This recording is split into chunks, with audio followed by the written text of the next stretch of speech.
పాకిస్తాన్ ఉగ్రవాదుల కాల్పుల్లో చనిపోయిన వీర జవాన్ మురళీ నాయక్ కుటుంబాన్ని మాజీ సీఎం జగన్ పరామర్శించారు. మురళీ నాయక్ కుటుంబ సభ్యుల్ని పరామర్శించి ఓదార్చారు. వారి కుటుంబ సభ్యులకు ధైర్యం చెప్పి అండగా ఉంటానన్నారు. మురళీ నాయక్ చేసిన త్యాగానికి దేశం రుణపడి ఉంటుందన్నారు. ఎంతో మందికి మురళీ నాయక్ స్ఫూర్తిదాయకంగా నిలిచారని మాజీ సీఎం జగన్ అన్నారు. మురళీ నాయక్ చిన్నవాడైన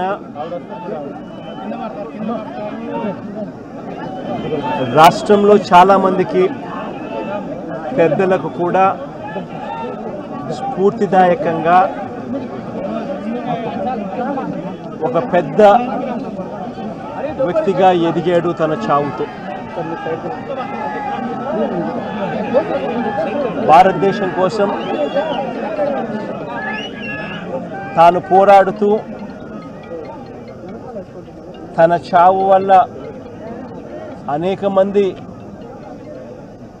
మిగిలిన అన్నదమ్ములు అక్కచెల్లెమ్మలకు రక్షణిస్తూ తాను ప్రాణాలు కోల్పోయాడు. అలాంటి మురళిని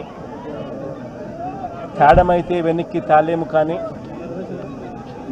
కానీ మురళి చేసిన త్యాగానికైతే మాత్రం ఆంధ్ర రాష్ట్రంలో ఉన్న ప్రతి ఒక్కరం కూడా మురళికి ఇప్పటికీ కూడా రుణపడే ఉంటాం.